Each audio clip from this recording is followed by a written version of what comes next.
ultimately, to say that that's like the message of this book is oversimplifying the story. And Faber's intention with the book was something much deeper than just being an anti. Hello, and thank you for joining me here at Why the Book Wins, where I compare books with their movie adaptations. My name is Laura, and today I am talking about the book Under the Skin by Michel Faber, published in 2000. And I'm comparing it with the movie adaptation directed by Jonathan Glazer, which was released in 2013. And this is one that has been requested multiple times, and I am finally here covering it, so I hope you guys enjoy this one. And I want to begin with a spoiler-free book and movie review. And beginning with the book, this book is weird and gross and disturbing and has a lot of body horror, but it is more than just a sci-fi horror novel because there was also so much depth to this and it was very thought-provoking. I also thought it had great character development, and there were times when the plot, it seemed like it was going to start going down a very stereotypical, tropey direction, and yet right when I thought it was getting predictable, it would veer off and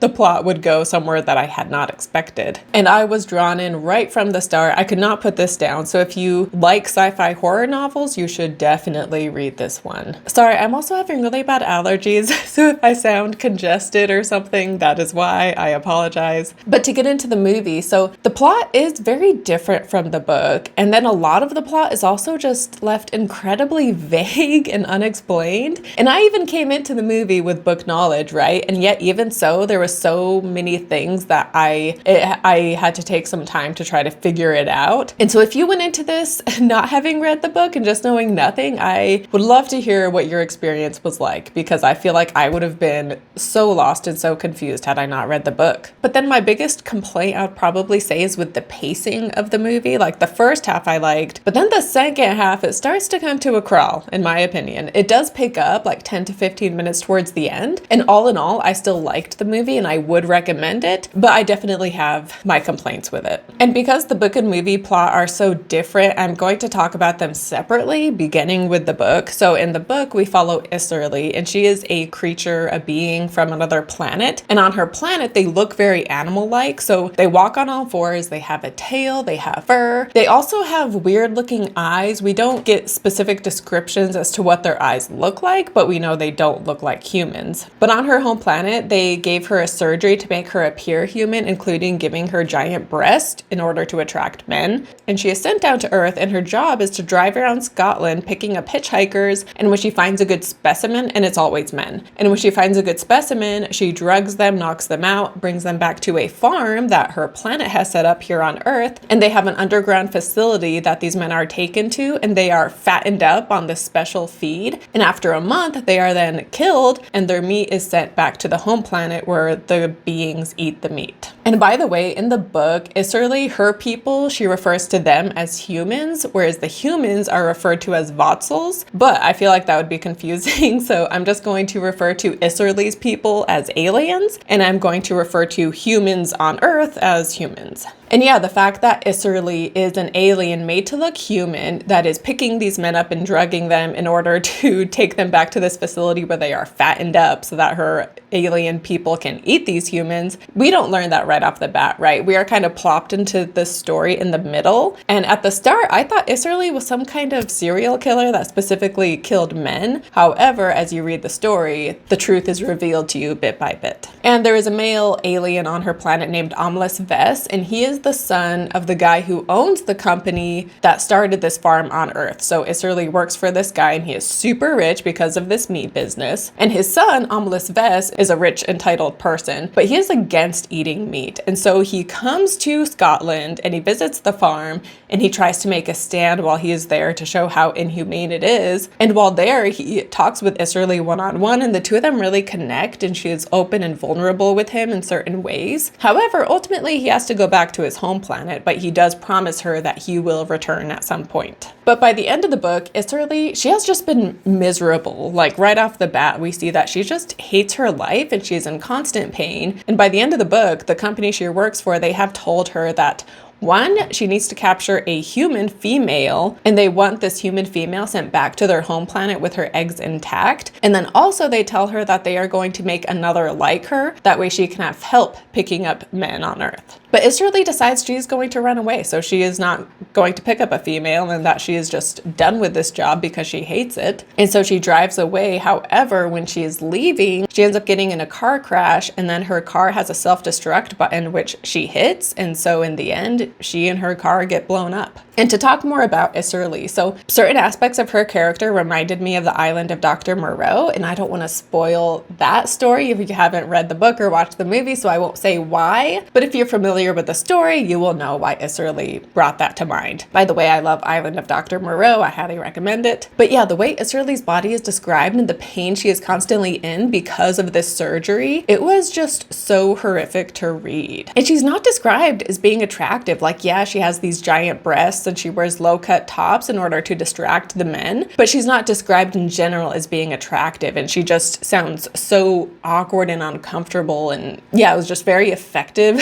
the way her body and her pain was described. And the hitchhikers she picks up, we get the inner thoughts of each of them. Plus, Isserly has conversations with them as she tries to decide if they are a good specimen to drug and kill or if she should just let them go. And so in this brief time they are in the car with her, we get a feel for each one of these men, and I loved that. And like I said, this book starts off kind of in the middle of the story, and we see just her regular routine as she goes about her work. But we see that she is just reaching a breaking point and just is so depressed and hates her life and is so miserable and has a lot of bitter, angry feelings because when she was on her home planet, she was very attractive, but she wasn't rich. However, rich alien males, they would tell her like, oh, don't worry, you'll be fine. Like, you're so beautiful. We'll take care of you. We'll look out for you. And on her home planet, there is this place underground where the poor people have to go to work, and it's called the Estates. And their job down there like has to do with keeping the air clean above ground for the sake of the rich people who live above ground. And it's a horrible place to work. And so she is promised by these rich alien males that she will never have to go there because she's so beautiful. However, eventually she is sent down there, and then all those rich alien men just abandoned her and they don't keep their promises.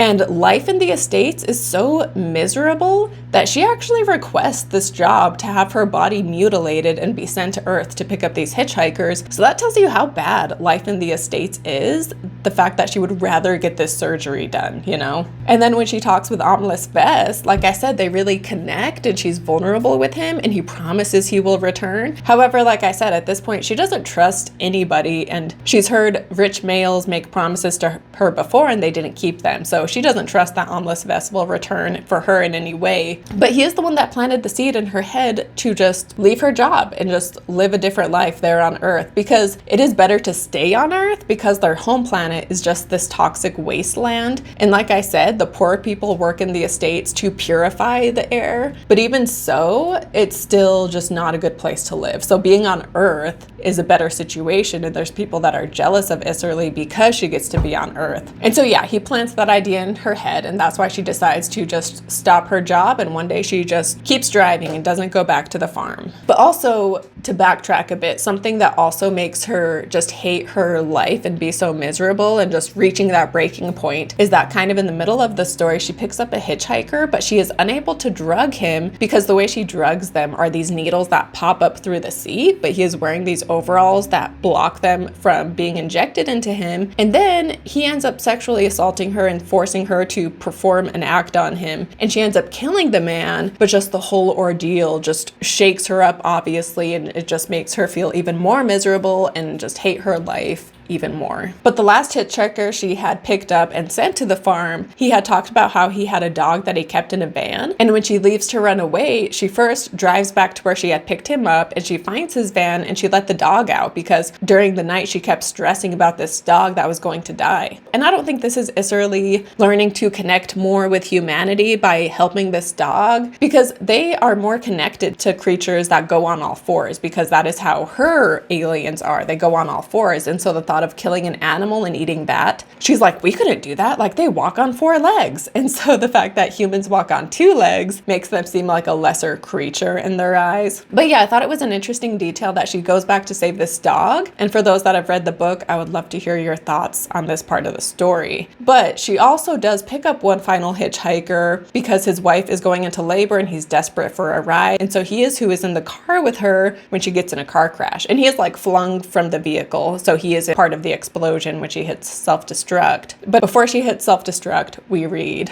"The atoms that had been herself would mingle with the oxygen and the nitrogen in the air. Instead of ending up buried in the ground, she would become part of the sky. That was the way to look at it. Her invisible remains would combine over time with all the wonders under the sun. When it snowed, she would be part of it, falling softly to earth, rising up again with the snow's evaporation. When it rained, she would be there in the spectral arc that spanned from firth to ground. She would help to read the fields and mists, and yet would always be transparent to the stars. She would live forever. All it took was the courage to press one button and the faith that the connection had not been broken. She reached forward a trembling hand." And this was such a beautiful yet sad moment. And throughout this book, my heart was just going out to Isserly, and I felt so bad for her character, and I wanted her to have a happy end. And yet at the same time, I feel like if she did get a happily ever after kind of thing, it wouldn't have felt true. And so I do think this is the perfect ending for her and the perfect ending of the book, even though it is just so tragic, and yet also something about it that's just so powerful and so beautiful. But I did want to talk about the dynamic between males and females here, and this is a theme that is carried over into the movie for sure. But Isserly only interacts with men because they don't eat female meat, so she only picks up human men. But then also the men on the farm, like there's no females who work on the farm. She is the only one. So whether it's her own alien people or actual humans, she never interacts with females. But when she picks up these men, the first thing that is done to them on the farm is their tongues are removed, they are castrated, and then they start being given this feed that makes them disgustingly big. And when Amlis Vest comes to check out the farm, one of these men who has been newly captured, because he can't speak, he writes on the ground spelling out the word mercy. And Amlis Vest points to this being like, see, like here's proof that they are capable of speech and communication and they're smart like us, and that's why we shouldn't eat them. But Isserly lies, and she basically tells him like, oh, that means nothing. Like they don't have a form of communication. They are a lesser being than us, which obviously is a lie because she talks with each and every one of these men and she knows that they do have forms of communication and they're not as dumb as she's acting. But it's interesting too because even though she knows what the word mercy means, she couldn't even translate it to Amlis Vest if she wanted to, because we read, "The word was untranslatable into her own tongue. It was a concept that just didn't exist." And then later when she is attacked by that man, she tries to say the word mercy to him, but she doesn't know how to pronounce it, and so she's not pronouncing it correctly. I just thought there was so much to that, right? And the man asking for mercy, but how her alien people don't even have an equivalent of that word, and she has no way to explain it to Amlis Vest even if she wanted to. But then the fact that when she wants mercy, she doesn't even know how to say the word.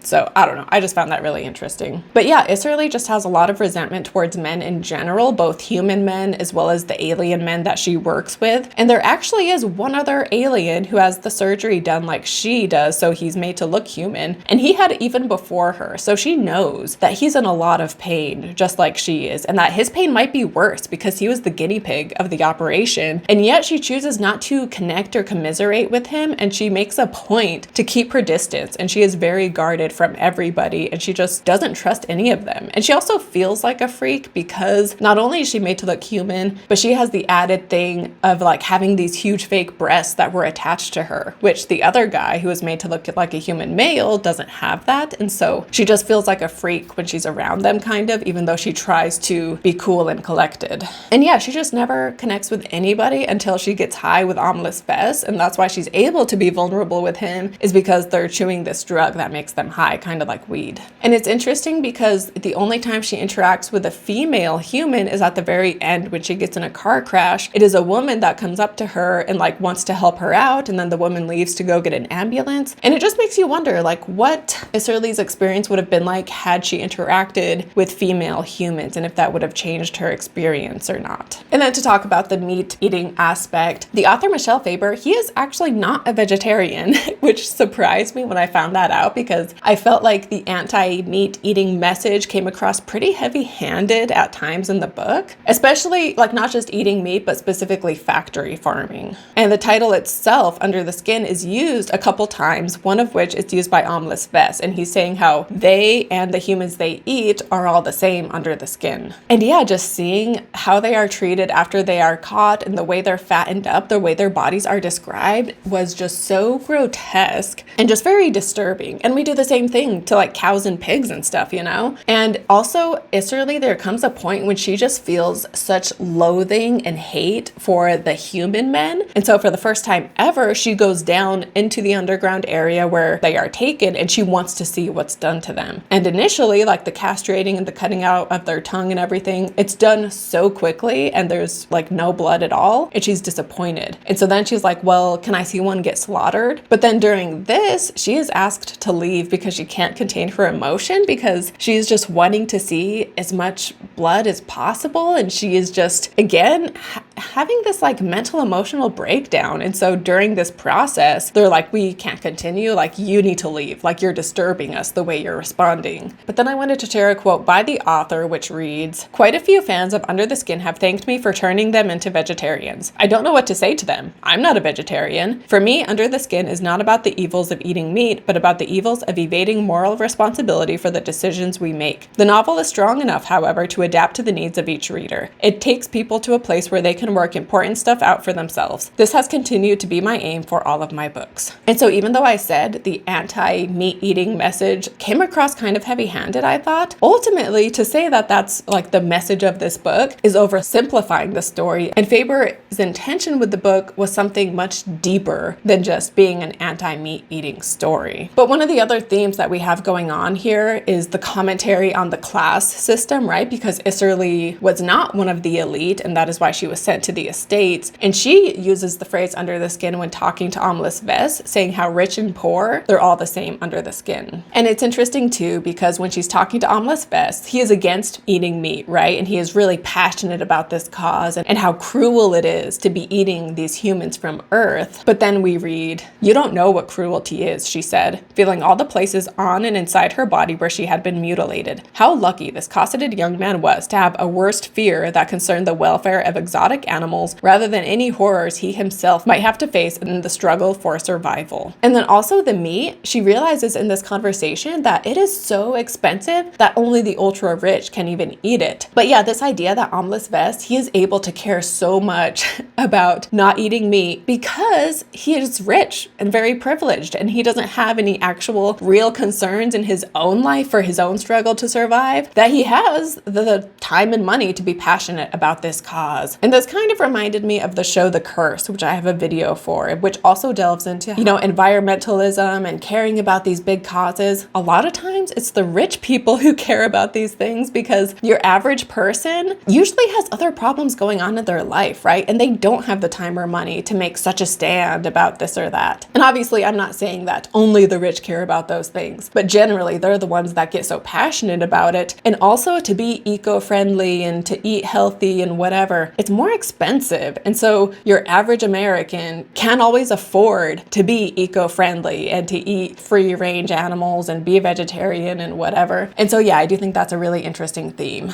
But to move on to the movie plot now. So the main character is played by Scarlett Johansson, and she has no name. And to clarify for those who maybe aren't familiar with the movie, in the movie, the aliens are not animal-like. They are just these beings that walk on two legs, and they're just solid blackness. So in order to make her look human, they don't perform a surgery. Instead, they have like this human suit they put on. So the Scarlett Johansson body is going over their alien body. And we see her driving around Scotland as she lures men into her van. They do not have her picking up hitchhikers here, and I assume it's because hitchhiking just wasn't a thing by 2013. So instead, she'll just pull over and get to talking to men that are walking on the street, and then using her beauty, she gets them into the van. And then, like I said, in the book, she will drug them with these needles that come through the seat. But in the movie, she instead is able to get them to her house, quote unquote. And she takes them inside, and it is this completely black room. And she begins to undress, because the reason she is able to get them there is they think they're going to have sex. And so she starts to undress, and they start to undress while they follow her. And they are in this trance. And as they are walking towards her, they eventually become submerged into the floor, which is this black liquid. But it's interesting because even as they begin to be submerged, they're not freaking freaking out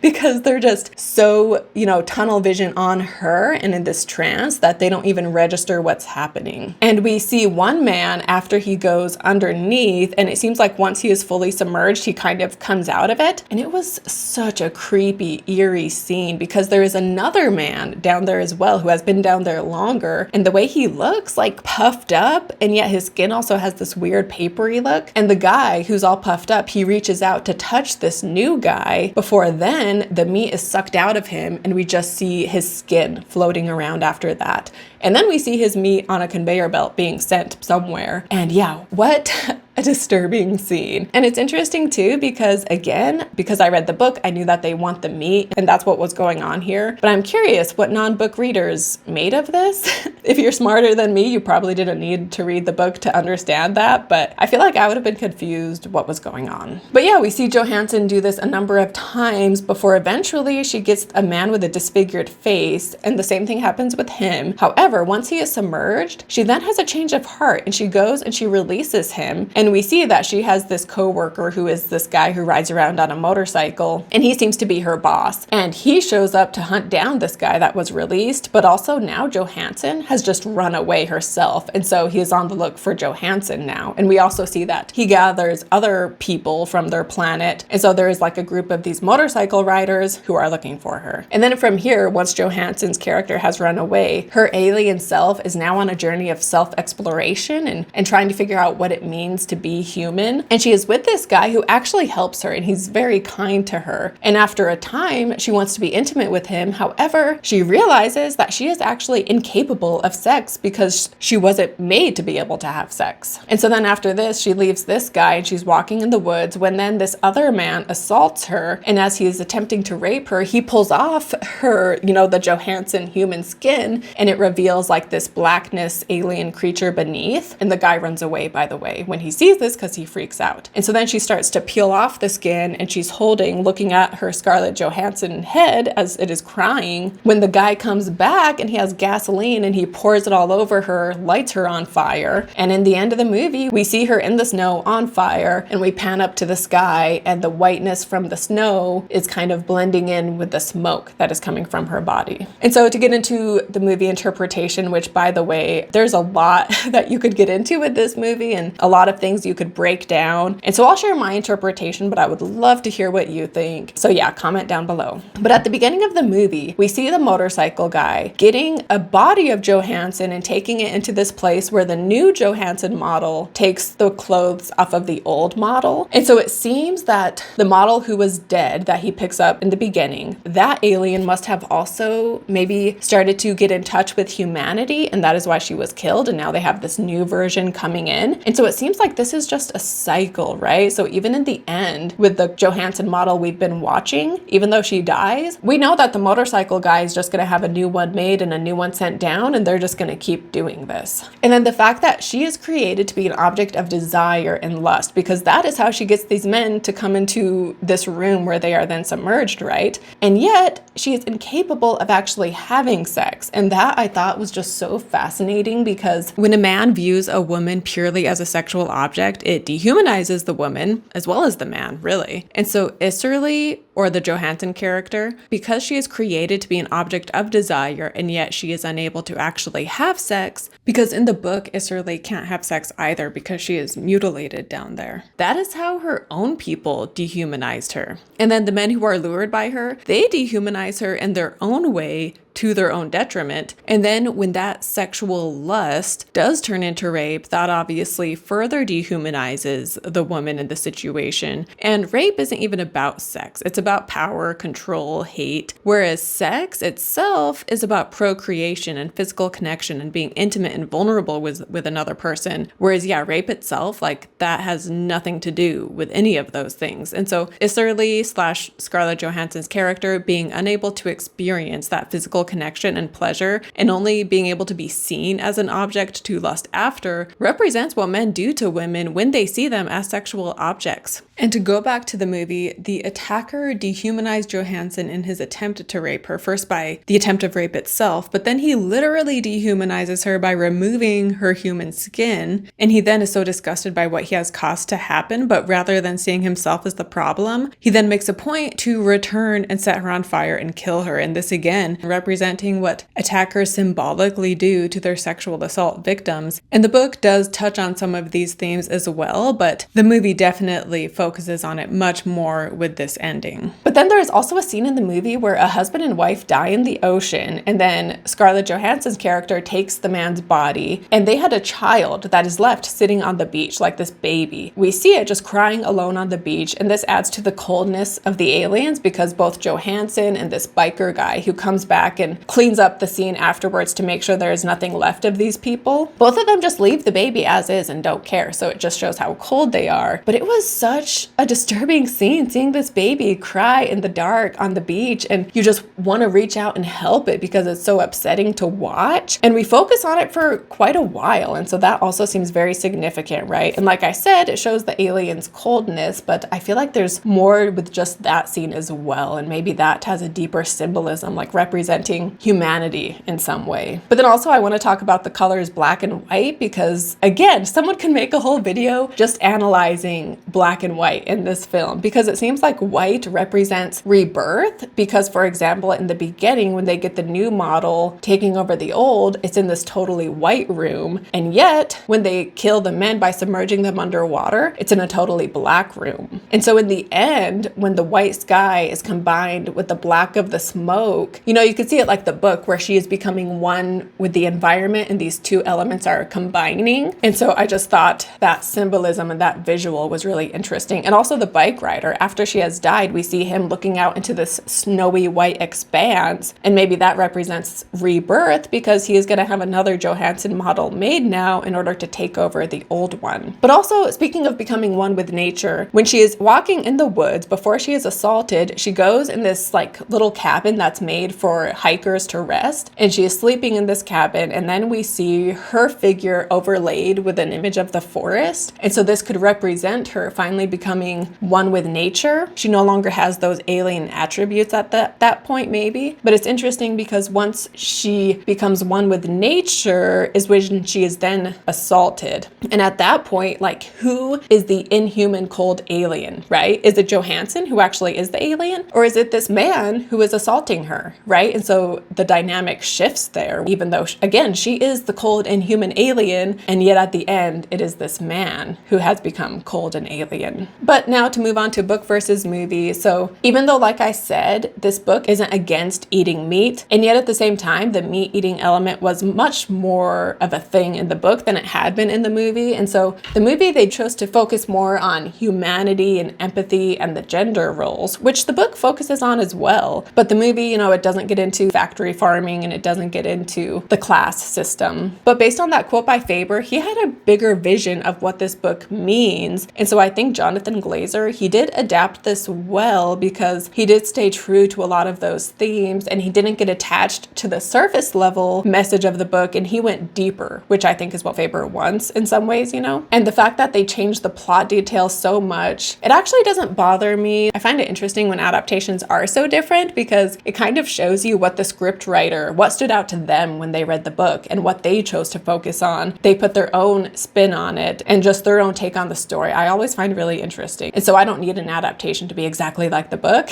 But ultimately, when it comes to book versus movie, I think I would still say the book wins. I just found it more engaging for one, whereas like I said, the movie plot, I wasn't always totally engaged. Even though Johansson, she is great in this. But yeah, I found the plot more engaging in the book. And I felt like too much was left unexplained in the movie and it was so vague. And I am someone that hates when directors spoon feed their audience and when they treat the audience like they're stupid. I hate that. And yeah, I feel like Glazer almost went too far in the opposite direction and he left so much unexplained. And this movie is one where you could speculate about it so much and it sparks so many conversations because so much is left up to interpretation. But I think this movie still would have been just as thought-provoking and would still spark a lot of discussion, even if just a few more things had been fleshed out and just a little things here and there could have been explained a bit more. And yes, it still would have been just as thought-provoking in my opinion. So that's my biggest complaint is one, the pacing, but also also like, you could have explained just a bit more, I think.